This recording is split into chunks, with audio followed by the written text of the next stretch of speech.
Assalamualaikum dan salam sejahtera.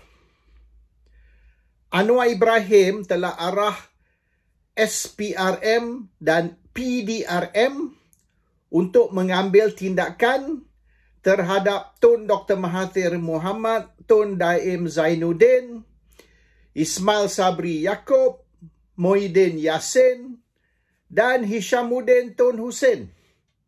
5 orang ni telah ditarget untuk tindakan diambil terhadap mereka.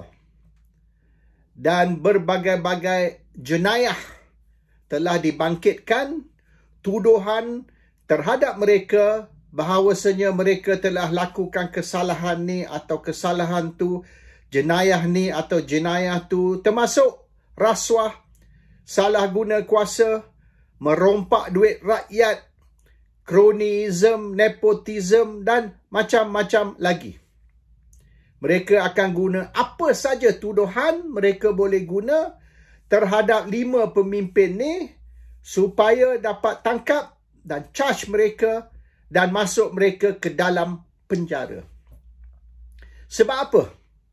Suddenly, tergesa-gesa nak ambil tindakan terhadap Mahathir, Daim, Muhyiddin, Ismail Sabri, Hishamuddin Hussein dan beberapa orang lagi.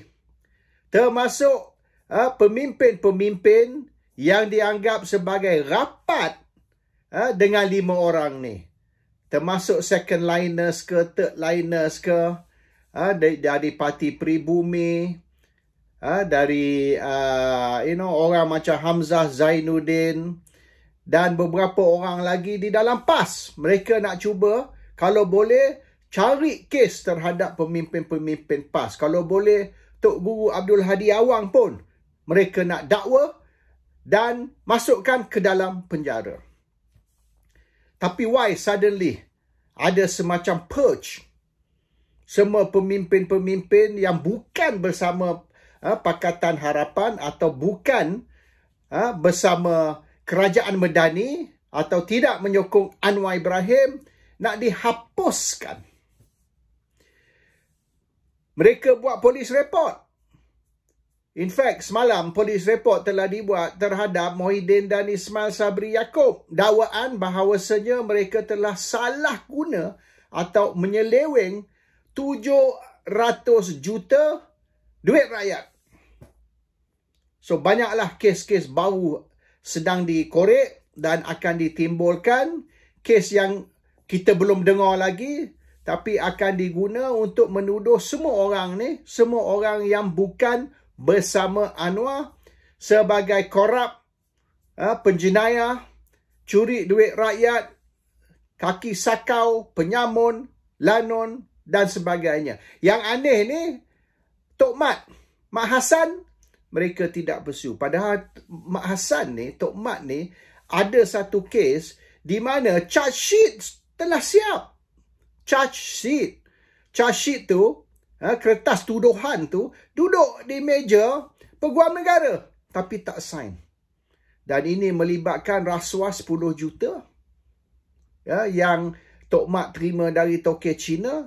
Dan duit tu dipindah ke London secara haram, underground, melalui money changer. So, bermaknanya itu satu lagi jenayah, iaitu money laundering. Jadi, dua kes. Satu ialah rasuah, satu ialah money laundering. Tok Mat sudah boleh kena. Bukti sudah cukup, dokumen sudah cukup. Dia punya kertas tuduhan, charge sheet pun sudah draft. Duduk di meja Peguam Negara tapi tak sign. Itu dia orang tak pursue. Kalau nak ikut Tok Mat sekali itu duduk dalam ini boleh dikatakan golongan yang akan di-charge. So, sebab apa ni suddenly ni? Tak ada angin, tak ada ribut ni. Suddenly, nak tangkap, nak charge, nak penjarakan beberapa pemimpin-pemimpin yang tidak sokong Anwar atau tidak sokong kerajaan, tapi pemimpin yang juga rasuah, yang juga ada kes, mereka tidak buat apa-apa. Tok Mat sebagai satu contoh. Mereka tidak ambil tindakan, walaupun kes Tok Mat ni boleh dikatakan kukuh. It's a very strong case. Document, evidence, even statement dari money changer tu. Yang dia lah transfer duit tu kepada ke bank account di London dan sebagainya. Dan even bukti bahawasanya Tok Mak telah beli rumah di London mengguna duit rasuah, duit yang transfer ke London secara underground, iaitu secara haram. Anyway, dia ada beberapa sebab ni. Sebab utama ni, Anwar takut ada satu langkah untuk menjatuhkan dia, menjatuhkan kerajaan dia. Dan ini yang dipanggil kononnya lah langkah Dubai. Dan langkah Dubai ni, Tun Dr. Mahathir, Tun Daim Zainuddin, Ismail Sabri Yaakob, Muhyiddin Yassin, Hishamuddin Tun Hussein dikatakan terlibat bersama dengan beberapa pemimpin-pemimpin lain. Misalnya Wan Saiful, Hamzah Zainuddin, dan beberapa orang lagi second liners punya pemimpin. Dan dia mengikut mereka, Anwar sudah hilang majoriti.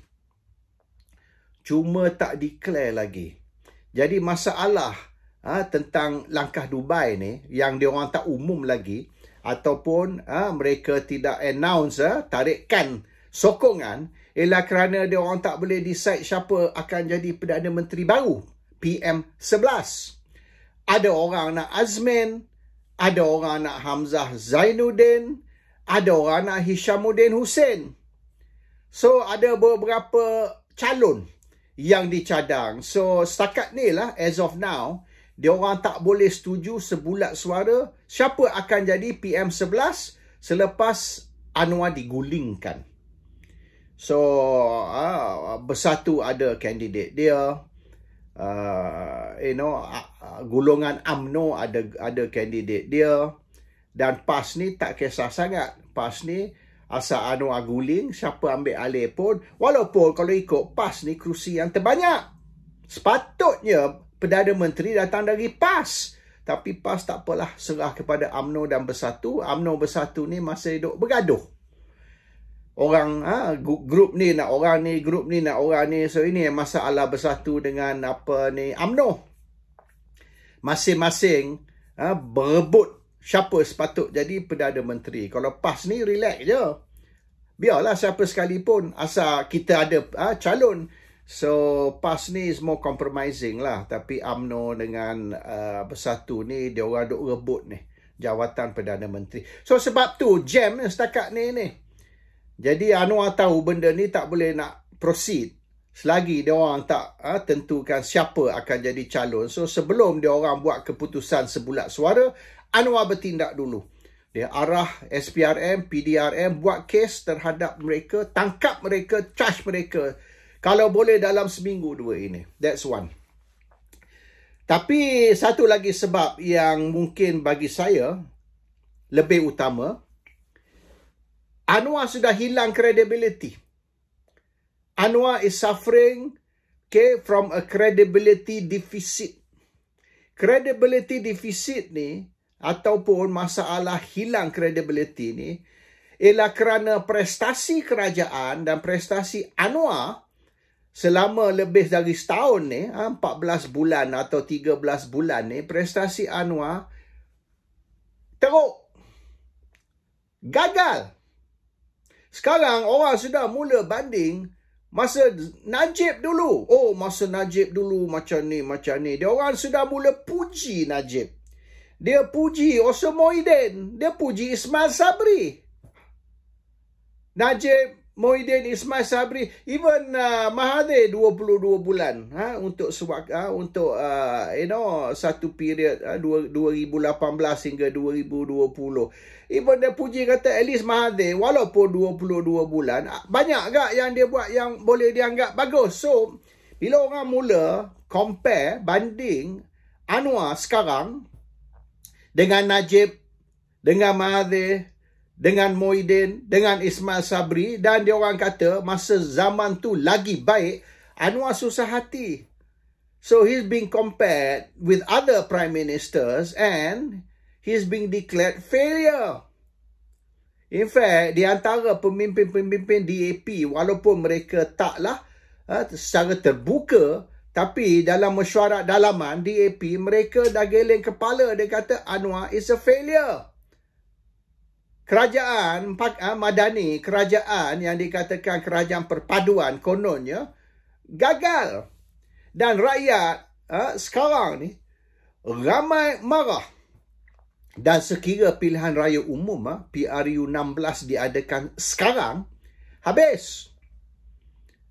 China pun dah tak berapa nak sokong dah kerajaan pakatan ni.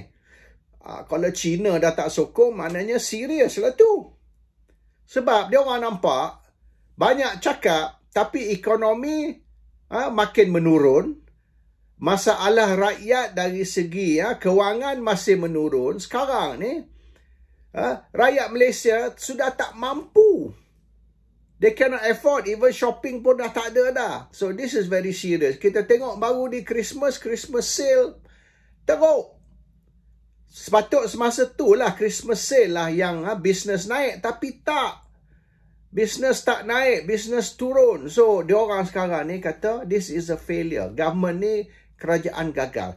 So Anwar perlu buat sesuatu untuk kalau boleh nak restore his credibility, nak kembalikan credibility. Dia tak boleh kembalikan credibility dia melalui ekonomi. Ekonomi tahun ni, tahun 2024 akan datang ni akan jadi lagi teruk, worse. And you tak boleh nak bohong, you tak boleh nak spin. Kalau dah dalam poket tak ada duit lah. Spin cara mana pun. My pocket is empty. That's it. Full stop. Tak payah cerita banyak. So this is the problem Anwar menghadapi. Yalah, yang isu nak jatuhkan dia tu satulah. Tapi Anwar yakin tak akan berlaku. Langkah Dubai ni will not succeed because UMNO dan Bersatu tak boleh nak setuju siapa akan ambil alih sebagai PM11. Tapi yang lebih penting, credibility Anwar ni rosak. Serious. And he's got a credibility deficit. So dia kena tunjukkan, walaupun dia gagal dari segi mentadbir negara, gagal dari segi nak memulihkan ekonomi, tapi dia berjaya dari segi ambil tindakan terhadap rasuah. So untuk tahun 2024 ni, Anwar nak suruh rakyat fokus. Don't think about the economy. Don't think about masalah kewangan awak dan sebagainya. Fikir tentang combating corruption. Memerangi rasuah. Anwar berjaya. Anwar berjaya memerangi rasuah kerana dia tangkap semua ni. Top-top dia. Dia tangkap, dia masukkan ke dalam penjara. So this is what Anwar wants to do. Dia nak build back his image. Build back his credibility. Sebagai pemimpin yang memerangi rasuah, pemimpin yang menangkap dan memasukkan penjara semua VIP. Anwar dah cakap tadi, apa hari tu, VIP ni tidak kebal, VIP ni not immune, dan VIP ni akan ditangkap dan akan dimasuk ke dalam penjara. Dan Anwar sudah arah SPRM dan PDRM untuk bertindak. Dan mereka pun buat macam-macam polis report lah, supaya polis boleh bertindak ni dengan report polis. So yesterday pun sebelum ni pun beberapa polis report telah dibuat sebagai alasan untuk polis bertindak, dan juga SPRM. So this is Anwar's strategy untuk nak pulihkan dia punya credibility, pulihkan dia punya reputation sebagai pemimpin yang memerangi rasuah, pemimpin yang menghapuskan rasuah. Tapi ada masalah ni, okey, yang kes Muhyiddin dengan Ismail Sabri ni, dia kes baru. Kes dah tak berapa tahun. So maknanya dia boleh buat police report dan masih boleh ambil tindakan lah, sebab kes baru. Tapi yang kes Mahathir Daim ni, kes 80-an, 90-an. Dan mereka gunakan undang-undang tahun 2001. So kalau undang-undang tahun 2001, bermaknanya jenayah ataupun yang dikatakan jenayah yang dilakukan tahun 80-an dan 90-an tidak boleh apply yang undang-undang baru. Tapi mereka backdate. Mereka backdate maknanya walaupun undang-undang ni tahun 2001, jenayah yang dikatakan dilakukan sebelum tahun 2001 juga akan diambil tindakan. Tetapi kalau ikut Perlembagaan Malaysia artikel 7, ya, artikel 7 Perlembagaan Malaysia, kita tidak boleh laksanakan undang-undang dan kita backdate. So macam tu bermaknanya apa yang kita lakukan masa Perang Dunia Pertama misalnya, ataupun apa yang kita lakukan semasa pemerintahan Jepun tahun 41 bila Jepun ambil alih pemerintahan Malaya. Apa yang kita lakukan masa tu pun boleh kita didakwa. Cannot. Apa yang awak buat Perang Dunia Pertama ke masa zaman Jepun ke, itu sebelum 2001. Undang-undang ni undang-undang tahun 2001. So mereka nak backdate semua jenayah tu. Tapi apa yang menjadi masalah tu, kalau tahun 80-an, tahun 90-an, dia orang nak kenakan Mahathir dan Daim. Nak tangkap dan charge Mahathir dan Daim. Tapi semasa tu Anwar pun terlibat. Mahathir, Daim dan Anwar. 3 orang. So macam mana bila 3 orang penjenayah, dikatakanlah penjenayah, Mahathir, Daim, Anwar, tapi hanya Mahathir dan Daim saja ditangkap. What about Anwar? Sebab banyak ni Anwar pun terlibat actually. Yang dikatakan penyelewengan lah, salah guna kuasa lah, curi duit rakyat lah, cronyism lah, nepotism lah. Anwar sendiri pun terlibat. Banyak. So macam mana tangkap Mahathir, Daim tapi tak tangkap Anwar juga? So ini satu lagi masalah. So Anwar is trying to nak bagi persepsi lah yang dia ni tegas, dia ni bersih, dia ni tidak bertolak ansur, dia tidak kompromi when it comes to salah guna kuasa ataupun rasuah.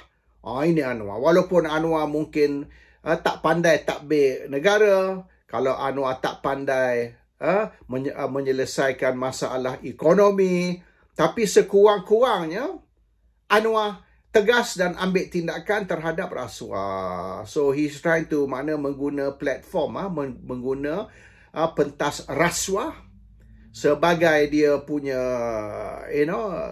nak bina balik image dia atau credibility dia. So Anwar knows he has failed. When it comes to mentadbir negara, gagal. When it comes to memulihkan ekonomi, gagal. Tapi Anwar nak tunjuk yang dia ni berjaya memerangi rasuah. So that's why he's going against all these people. Tapi benda ni sudah, kalau tahun 80-an kita duk cerita benda 40 tahun dulu. Tahun 90-an 30 tahun dulu. Macam mana kalau betul lah you duk kata mereka ni rasuah, mereka ni salah guna kuasa. Lepas tu tahun 2018 you lantik Mahathir jadi Perdana Menteri. Dan you lantik Daim menjadi penasihat kepada kerajaan. So you lantik seorang jadi Perdana Menteri, seorang ni penasihat kepada kerajaan tahun 2018. Tapi you duk tuduh dia rasuah semenjak tahun 80, tahun 90. So tak logik lah. You lantik mereka memimpin negara, sekarang you duk kata dia orang ni rompak, perompak, penyamun semenjak tahun 80-an, semenjak tahun 90-an. It's not logical. How you can accuse them of being crooks and robbers and then appoint them as leaders of the country. So orang kata ni, so apa yang sebenar, cerita yang sebenar. So this is where benda ni akan backfire. So Anwar berharap tindakan dia terhadap semua pemimpin ni, baik Mahathir ke, Daim ke, Muhyiddin Yassin ke, Ismail Sabri Yaakob ke, atau siapa sekalipun, mana akan restore his image. Kembalikan image dia sebagai satu Perdana Menteri yang tidak bertolak ansur, tidak berkompromi terhadap rasuah. Tapi Anwar sendiri pun banyak rasuah dia. Dan semua tuduhan terhadap orang lain, dia sendiri pun terlibat. This is going to be a major problem. How does Anwar explain his involvement, his role in beberapa kes tu yang dibangkitkan? Dan Anwar juga terpaksa ambil tindakan, suka tak suka, sebab dia dah banyak buat tuduhan semenjak tahun 98 lagi, 25 tahun dulu, Anwar sudah tuduh semua orang ni terlibat dengan rasuah. So, kalau 25 tahun dulu, you tuduh mereka terlibat dengan rasuah, dan you kata you ada bukti. 6 kotak, you ada bukti. Tapi you tak buat apa-apa. So, orang kata apa benda ni? Maknanya, you bohong ke dulu? Mula-mula you kata ada 6 kotak. Lepas tu you kata you ada dokumen. Lepas tu you tuduh, you kata Muhyiddin ni curi 600 bilion. Bukan juta ya. Bilion. So Muhyiddin curi 600 bilion semasa lockdown 6 bulan. Hanya dalam 6 bulan. And then you kata you ada dokumen. You ada bukti lengkap. Tapi you tak buat apa-apa. And then bila you charge Muhyiddin, akhirnya bukan 600 bilion. Hanya 300 juta. Only 300 million. Bukan 600. Tapi bila masuk mahkamah, hakim tendang kes tu keluar. Hakim kata no case. Sebab tidak ada bukti. Dan you cakap you ada bukti. 600 bilion tadi. Tapi bila you charge 300 juta, hakim tendang keluar. Hakim kata tak ada bukti. And then you kata Najib bagi pas 90 juta. You kata you ada bukti. You kata you ada salinan cek sekeping. Tak ada lagi. So, semua yang you duk kata you ada bukti, satu pun tak keluar. Jadi, Anwar sekarang credibility rosak teruk. Anwar dilihat sebagai pembohong dan penipu. So, dia nak tunjuklah yang dia tak tipu, dia tak bohong. So, dia ambil tindakan. So, ini satu lagi sebab kerana Anwar, sebab sekarang dia tak ada apa dah. Kalau nak kata Anwar ni satu Perdana Menteri bagus, no. Kalau nak kata Anwar ni berjaya takbir negara, no. Kalau nak kata Anwar ni berjaya meningkatkan ekonomi negara, no. Everything, no, no, no, no. Satu pun tak ada, yes. So Anwar nak guna rasuah lah, kononnya. At least dia ada 1 bintang lah. Dia tak ada 5 star, Anwar. Tapi dia ada sekurang-kurang 1 bintang, 1 star. And that star is dia memerangi rasuah kononnya. So ini sebablah Anwar ni, dia suruh SPRM dan PDRM ni bertindak secepat mungkin.